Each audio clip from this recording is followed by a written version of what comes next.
안녕하세요. 오늘도 또 오디오북 오또오이 김연서입니다. 슬픔이 삶의 터닝 포인트가 될 수 있다는 것을 깨닫게 해주는 에세이 터닝을 들려드리겠습니다.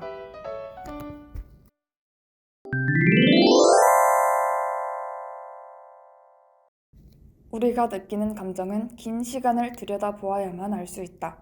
무형, 무색, 무치의 그것은 작정하여 피할 수도 뜻대로 없앨 수도 없다. 그러니 감정은 기체와 같다고 하는 것이다. 느끼고 싶지 않아도 느껴야만 하는 감정이 있고 피하고 싶어도 피할 수 없는 상황이 있다.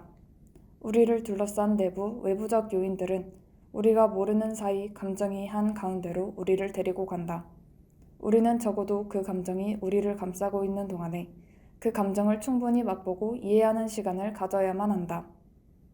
이와 관련해 내게 충격적인 환상을 안겨준 소설이 있다. 김초엽 작가의 감정의 물성은 감정을 담은 물건을 사고 팔 수 있게 된 세상을 가정한다. 우울체라는 이름의 물건은 우울감을 담고 있고 증오체라는 이름의 물건은 증오를 담고 있다. 그 생김새나 방식에 따라 물건을 만지거나 착용하거나 섭취하면 사람들은 그 감정을 그대로 느낄 수 있게 된다. 그것이 실제라면 어떨까? 정말로 감정을 만지고 맛보고 느낄 수 있다면, 온전히 소유할 수 있게 된다면. 살아가며 우리는 감정을 두 가지 부류로 나누곤 한다. 우리를 생산적이고 활동적인 상태로 만드는 긍정적 감정과 비판적이고 무기력하게 만드는 부정적 감정으로 말이다. 대개 긍정적 감정 안에는 기쁨, 행복, 설렘, 기대와 같은 것들이 있고 부정적 감정 안에는 슬픔, 절망, 분노, 혐오와 같은 것들이 있다. 다시 소설 속으로 들어와서 만약 우리가 감정을 구매해 만지고 맛보고 느낄 수 있다면, 그렇게 그것을 소유할 수 있다면 어떤 감정을 사게 될까? 나는 주저없이 긍정적 감정을 선택하고자 했다. 슬픔과 분노에 빠져 일이 손에 잡히지 않던 때를 떠올리면 부정적 감정은 다시는 느끼고 싶지 않은 것들이다. 더욱이 그 감정이 심연으로 빠지다 보면 그것이 어디에서 온 건지도 잊게 되어 분노의 대상이 내가 되기도 했으니 말이다. 추측일 뿐이지만 아마 많은 여러분이 나와 같은 경험을 했으리라 생각한다. 슬픔과 분노가 긍정적 경험을 주는 일은 흔치 않다. 비온 뒤에 땅이 굳는다, 슬픈 뒤에 기쁨이 따른다 같은 결과론적 긍정도 실은 많은 이들을 고문하고 있기에 나는 이런 것들이 진저리 쳐지도록 싫었다. 그러나 내게 슬픔 그 자체가 동력이 되었던 특별한 경험이 있다.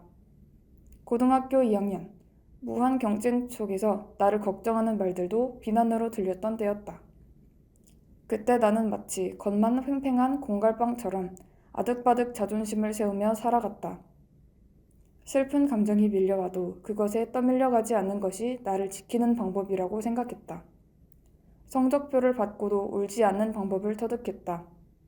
어쩌면 그때의 나는 모든 감정의 버튼을 꺼버렸던 것 같다. 원하는 감정만 느낄 수 없다면 아주 모든 감정에 무뎌지는 것이 나았을 것이다. 그러던 날에 친한 친구가 내게 이상한 고백을 해왔다.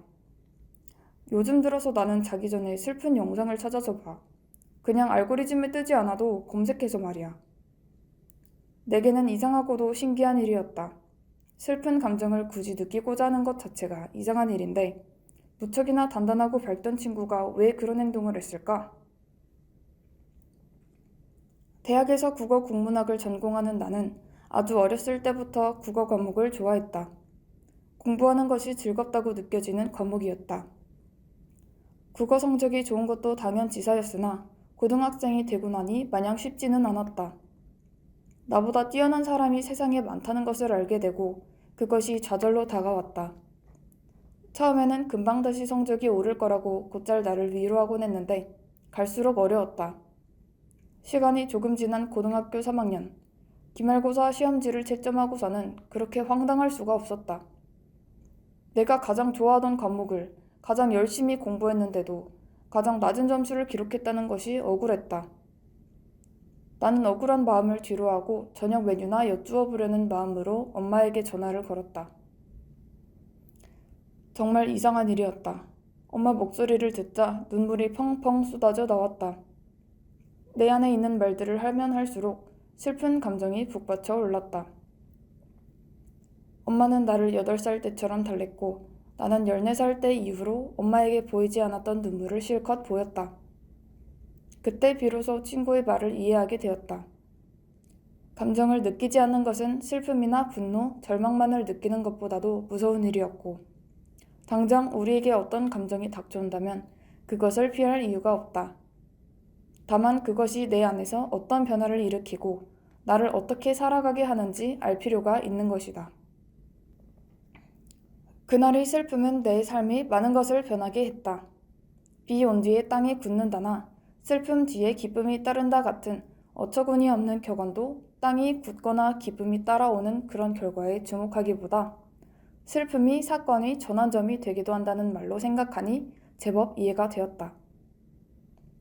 만약 앞서 말한 소설 속 인물이 나타나 행복체와 우울체를 두고 무엇을 구매할 것이냐고 묻는다면 나는 여전히 행복체를 들겠으나 기꺼이 우울체도 함께 들 것이다. 우울과 슬픔, 그 감정이 내 안에서 어떻게 자라나고 변화를 일으키는지 나는 더 깊게 알고 싶은 마음이다. 알 수 없는 것에 대한 인지의 욕구를 가진 인간답게 나는 보이지 않지만 분명하게 실제하는 그것이 더욱 궁금하고 신비롭다.